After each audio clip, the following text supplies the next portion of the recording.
ओम श्री गणेशाय नमः। मैं हूँ वामिका और आप सभी का हमारे चैनल आध्यात्मिक सागर में बहुत बहुत स्वागत है। आप सभी का दिन शुभ और मंगलमय हो और भगवान श्री गणेश जी आपकी सभी मनोकामनाओं को पूर्ण करें।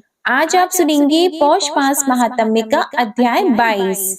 कुछ दिन राजा चक्रपाणि का आतिथ्य ग्रहण करने के बाद मयूरेश ने भी शिव शिवा और अपनी पत्नियों सहित अपने स्थान पर जाने की इच्छा प्रकट की, तो राजा ने बेमन से उसे स्वीकार कर पर्याप्त भेंट आदि के साथ विदा किया। वे स्वयं उन्हें नगर के बाहर एक योजन दूर तक पहुंचाने आए। उनके साथ सभी नागरिक भी थे। मयूरेश को विदा करते समय सभी की आंखें अश्रुपूर्ण हो रही थीं। वे बोले, प्रभु, आप हम सेवकों को छोड़कर जा रहे हैं, किंतु हमें आपका वियोग असहनीय हो रहा है। हमारे ऊपर सदैव आपकी दया बनी रहे। मयूरेश ने चक्रपाणि और उनके समस्त प्रजाजनों को समझाया कि आप लोग निश्चिंत रहें, मेरी कृपा से आपको समस्त सुखों की प्राप्ति होगी। मेरे स्मरण मात्र से सभी संकट दूर हो जाया करेंगे। इस प्रकार आश्वासन देकर मयूरेश अपने नगर को चले। उनके साथ शिव शिवा ब्रह्मा विष्णु आदि प्रमुख देवता भी थे। प्रमथ आदि गण उनका जय जयकार करते चल रहे थे और निश्चित अवधि में गंतव्य स्थान पर पहुंचकर सभी ने विश्राम किया और कुछ दिन बाद की बात में निकल गए। दोनों बहुओं को पाकर पार्वती जी बहुत प्रसन्न थीं। वे भी उनकी बहुत सेवा करती तथा आशीर्वाद पाती थीं। शिवगण भगवान मयूरेश को प्रसन्न करने का सदैव यत्न करते रहते। तभी एक दिन शिव शिवा ब्रह्मा विष्णु आदि के समक्ष मयूरेश ने गंभीर वाणी में कहा, देवगण, मैं एक महत्वपूर्ण बात कहता हूँ, आप ध्यान देकर सुने। मैंने जिस उद्देश्य से धरती पर अवतार लिया था वह कार्य संपन्न हो गया है। असुरों के मरने से पृथ्वी का भार भी उतर चुका और दैत्य के कारागार में बंधन ग्रस्त देवता भी मुक्त हो गए। स्वाहा स्वधा और वष्टकार भी पहले के समान निशंक रूप से हो रहे हैं। इसलिए मेरे अवतार का प्रयोजन पूर्ण होने पर मेरा कोई शेष नहीं रहा और मेरे स्वधाम गमन का अवसर आ गया है। यह सुनकर दुखी हुए देवताओं ने सजल नेत्रों से कहा, प्रभु, आप हमें त्याग कर क्यों जा रहे हैं? अब यदि पुनः दैत्य उत्पन्न हो गए तो हमारी रक्षा किस प्रकार होगी? तब मयूरेश ने आश्वासन देते हुए कहा कि चिंता न करो, जब कोई संकट उपस्थित हो तब मुझे याद करना, मैं तुम्हारी सदैव रक्षा करूंगा। माता पार्वती जी को उनके वचन सुनकर मूर्छा ही आ गई। वे बोली, पुत्र, तुम्हारे बिना मैं कैसे जीवित रहूंगी? मुझे छोड़कर कहीं न जाओ।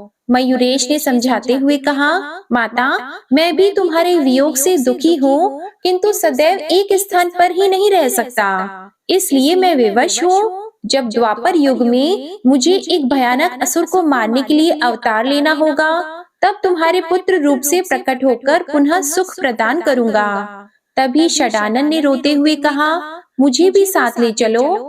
इस पर उन्होंने अपना मयूर षडानन को प्रदान करते हुए कहा, मयूर ध्वज, मैं सभी के अंतर में निवास करने वाला होने के कारण हृदय में भी सदैव विद्यमान रहता हूँ। इसलिए मुझे निरंतर अपने साथ ही समझो। ऐसा कहकर गणेश्वर वहीं अंतर ध्यान हो गए। अब द्वापर युग चल रहा था। ब्रह्मा जी निद्राग्रस्त थे। उस समय शूलपाणि उमानाथ ब्रह्मलोक में पधारे। चतुरानन की नींद खुली और उन्होंने एक जम्भाई ली। तभी उनके मुख से एक अत्यंत भयंकर पुरुष प्रकट हो गया। उसकी घोर गर्जना से समस्त दिशाएं कांप उठी। दिक्पाल आश्चर्य में भर गए और शेषनाग शुद्ध होकर विष वमन करने लगे। समस्त प्राणी भय और आशंका से अत्यंत व्याकुल हो गए थे। उस भयंकर पुरुष का वर्ण अत्यंत लाल था। उसकी सुंदर एवं अनुपम शरीर से सुगंध निकलकर वातावरण को सुरभित बना रही थी। वह तुरंत ही ब्रह्मा जी के समक्ष विनीत भाव से आ खड़ा हुआ। पद्मयोनि उसे देखते ही विस्मय से भर गए और पूछने लगे कि तुम कौन हो, कहाँ और कैसे उत्पन्न हुए और क्या चाहते हो? वह पुरुष विनय पूर्वक बोला, प्रभु आप सर्वज्ञ एवं समस्त ब्रह्मांड के उत्पन्न करने वाले हैं, फिर भी आप अनजान के समान मुझसे यह प्रश्न क्यों कर रहे हैं? आपने जम्भाई ली तभी आपके मुख से उत्पन्न हुआ आपका पुत्र, इसलिए आप मुझे पुत्र रूप में स्वीकार कर मेरा नामकरण कीजिए, फिर मुझे रहने का स्थान और आहार दीजिए। मेरा क्या कर्तव्य हो यह भी निर्देश कीजिए। ब्रह्मा जी उसके सौंदर्य और विनीत भाव पर मुग्ध एवं प्रसन्न थे। वे बोले, पुत्र तू अत्यंत अरुण अंग कांति वाला होने के कारण सिंदूर नाम से कहा जाएगा। तुझमें तीनों लोगों को वश में करने की अद्भुत सामर्थ्य होगी। तुझे पंचभूतों, देवताओं, दानवों, यक्षों और मनुष्यों से किसी प्रकार का भय नहीं होगा। इंद्र आदि लोकपाल भी तेरा कुछ न बिगाड़ सकेंगे। दिन हो या रात्रि तुझे भय की प्राप्ति नहीं होगी। पुत्र ने आज्ञाकारी सेवक की भांति मस्तक झुकाया और ब्रह्मा जी उससे और भी संतुष्ट हो गए। उन्होंने पुनः कहा, बेटा तुझे किसी भी सजीव या निर्जीव वस्तु से भय नहीं होगा। जब तू क्रोध पूर्वक किसी को भी अपनी विशाल भुजाओं में जकड़ लेगा तब उसके शरीर के सैकड़ों टुकड़े हो जाएंगे। अब तू तीनों लोकों में जहाँ कहीं भी रहना चाहे वहाँ रहे, तुझे कोई रोक नहीं सकता। तब सिंदूर ने श्रद्धा भक्ति पूर्वक पिता के चरणों में प्रणाम किया और फिर कोमल वाणी से बोला, अखिल ब्रह्मांडेश्वर आप सत्व, रज और तम तीनों गुणों के साधन द्वारा संसार की उत्पत्ति, स्थिति और प्रलय करते हैं, जबकि आपके साथ ही समस्त विश्व तमसावृत होकर सो जाता है। करोड़ों कल्पों तक घोर तपस्या करने पर भी आपके दर्शन संभव नहीं होते, किंतु मुझे वे सहज ही प्राप्त हैं। अब इससे बढ़कर और सौभाग्य की कौन सी बात होगी? यह कहकर सिंदूर ने चतुरानन प्रभु की परिक्रमा की और चरणों में प्रणाम कर तथा उनकी आज्ञा लेकर पृथ्वी की ओर चल पड़ा। अभी कुछ ही योजन दूर गया होगा कि उसके मन में एक शंका उत्पन्न हो गई कि न जाने कितने जन्मों के पुण्य संचित होने पर, कठोर तपस्या करने पर ऐसे वरदान की प्राप्ति हो सकती होगी, किंतु मुझे तो बिना जप तप और वेद अध्ययन आदि किए सहज में ही यह दुर्लभ वर प्राप्त हो गए। कहीं ऐसा तो नहीं कि मेरे पिता ब्रह्मा जी ने मुझे वैसे ही बहला दिया हो? इसलिए इसकी परीक्षा करनी चाहिए कि यह वरदान सत्य है या नहीं। उसने पुनः सोचा, किंतु इनकी परीक्षा कैसे हो? यहाँ कोई भी ऐसा प्राणी दिखाई नहीं देता जिसे पकड़कर देख लूं कि उसके सैकड़ों खंड होते हैं या नहीं। अब कहाँ चलूं? कहीं कोई भी दिखाई नहीं देता। तब क्यों न ब्रह्मा जी पर ही इसका परीक्षण कर लिया जाए। ऐसा निश्चय कर वह पुनः ब्रह्मलोक की ओर लौटा। उसने ब्रह्मा जी के पास जाकर घोर गर्जन किया और अपनी भुजाओं को तोड़ने लगा। पद्म योनि उसके हाव भाव देखकर ही मन की बात ताड़ गए, इसलिए भय के कारण दूर जाकर बोले, कहो पुत्र लौट कैसे आए? तब सिंदूर ने कहा, पिताजी मैं आपके वर की परीक्षा करना चाहता हूँ। जब मुझे कहीं भी कोई दिखाई न दिया तो यहाँ आना ही उचित प्रतीत हुआ। ब्रह्मा जी ने दूर से ही कहा, पुत्र मैंने तेरी सुंदरता देखकर ही मोहवश तुझे वर प्रदान किया था। मुझे तेरी इस कुटिलता और दुष्टता का भान नहीं था कि तू मेरे वरदान का परीक्षण मुझ पर ही करेगा। वस्तुतः विषधर को दूध पिलाने पर उसमें विष की वृद्धि ही होगी, इस सिद्धांत की ओर मेरा ध्यान ही नहीं गया था। सिंदूर फिर भी न माना। वह ब्रह्मा जी की ओर बढ़ने लगा तो वे पीछे हटते हुए बोले, अरे मूढ़, अब तो असुर भाव को प्राप्त होगा और तुझे मारने के लिए गजानन भगवान अवतार लेंगे। इस शाप को सुनकर अट्टहास करता हुआ सिंदूर चतुर्मुख की ओर झपटा। यह देखकर वे प्राण लेकर भागने लगे। पीछे पीछे असुर भी दौड़ पड़ा। यद्यपि ब्रह्मा जी असुर की अपेक्षा दुर्बल थे, तो भी प्राण के मोह से वेग पूर्वक भाग रहे थे। भागते भागते वे पसीने से लथपथ हो गए, किंतु असुर ने उनका पीछा नहीं छोड़ा। इधर चतुरानन बैकुंठ धाम तक पहुंच गए थे। वहां कुछ श्रम हल्का करने के लिए रुके ही थे कि असुर आता दिखाई दिया। वे तेजी से दौड़कर भगवान विष्णु जी के पास जा पहुँचे। रमानाथ ने उनका उद्वेग देखकर तुरंत अपने पास बिठाया और वे पूछने लगे, विधाता, आप इतने डरे क्यों हैं? आपकी देह भी श्वेत से भीग रही है, लगता है वेग से भागकर आए हो। तब ब्रह्मा जी बोले, प्रभु, मुझे निद्रा आ गई थी, तभी पार्वती पति पधारे। मैं निद्रा से उठा तो मुझे जम्भाई आ गई और मेरे मुख से लाल वर्ण का एक सुंदर महाकाय बालक उत्पन्न हो गया। उसने मुझसे नाम रखने और रहने का स्थान बताने की प्रार्थना की, तो मैंने उसका नाम सिंदूर रखा और रहने के लिए तीनों लोकों में इच्छित स्थान पर रहने को कह दिया। किंतु उसके सौंदर्य एवं पुत्र स्नेह से भ्रमित होकर मैंने उसे यह वर दे दिया कि तू त्रैलोक्य विजयी होगा और तू जिसे भी पकड़कर जकड़ लेगा वह वहीं चूर चूर हो जाएगा। अब वह दुरात्मा उस वरदान का परीक्षण मुझ पर ही करने को उतारू है। हे दया सिंधु, उस दुष्ट से मेरी रक्षा कीजिए। तब भगवान विष्णु बोले, वाह, आपने भी कैसा सुंदर वर दे दिया। उसे बिना विचार किए हुए वर प्रदान का यही दुष्परिणाम होता है। आपका पुत्र मोह आपको ही नहीं, तीनों लोगों को यातना ग्रस्त कर देगा। दोनों में इस प्रकार वार्तालाप चल ही रहा था कि दौड़ता हुआ सिंदूर भी वहां आ गया और ब्रह्मा जी पर झपटता हुआ बोला, क्यों यहाँ आकर छिप रहे हो? परंतु मैं तुम्हें कहीं भी छोड़ने वाला नहीं हूँ। आओ, चुपचाप मेरी पकड़ में आना स्वीकार कर लो।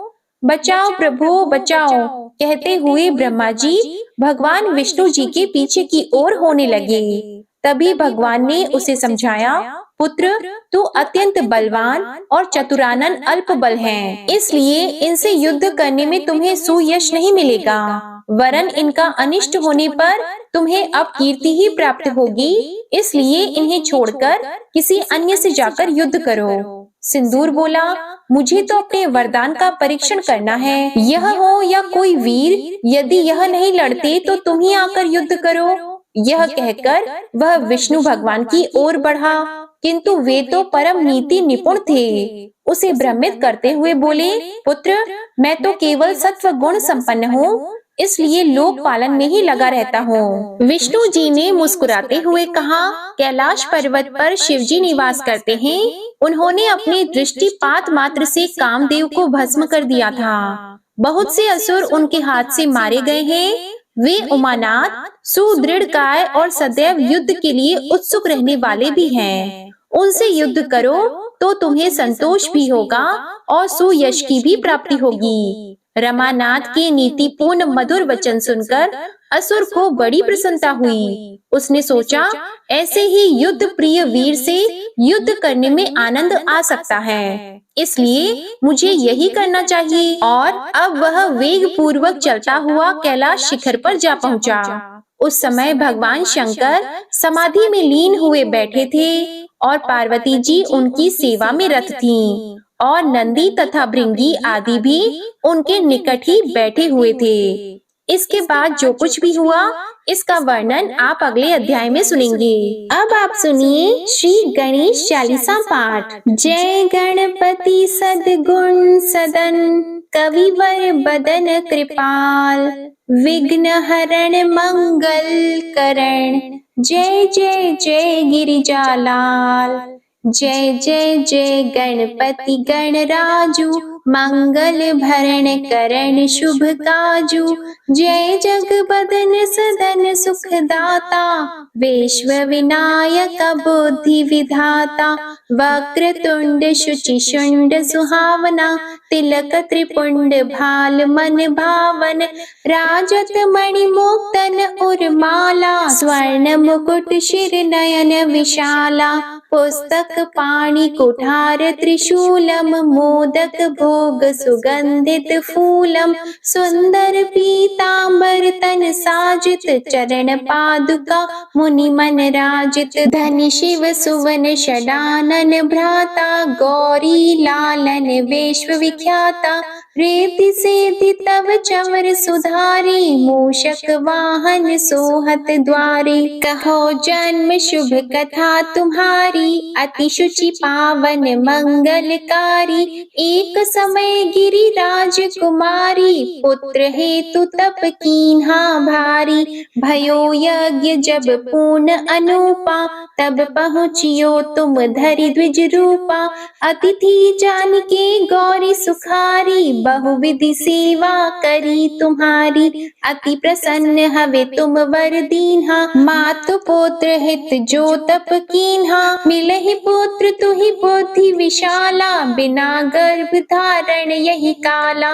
गणनायक गुण ज्ञान निधाना, पूजित प्रथम रूप भगवाना। अस कही अंतर ध्यान रूप होवे, पालना पर बालक स्वरूप होवे। बनि शिशु रोदन जब ही तुम ठाना, लखी मुख सुख नहीं गौरी समाना। सकल मगन सुख मंगल गावही, नाभते सुरन सुमन वर्षावही। शंभु उमा बहुदान लुटावही, सुर मुनि जत सुत देखन आवही। लखी अति आनंद मंगल साजा, देखन भी आए शनि राजा।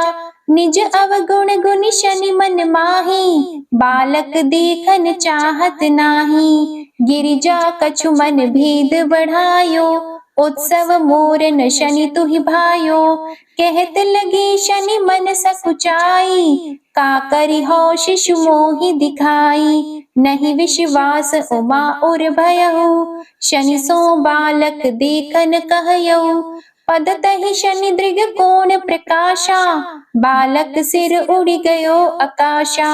गिरिजा गिरि विकल हवि धरणी, सो दुख दशा गयो नहीं वरणी। हाहाकार मच्यो कैलाशा, शनि कीन्हो लखी सुत को नाशा।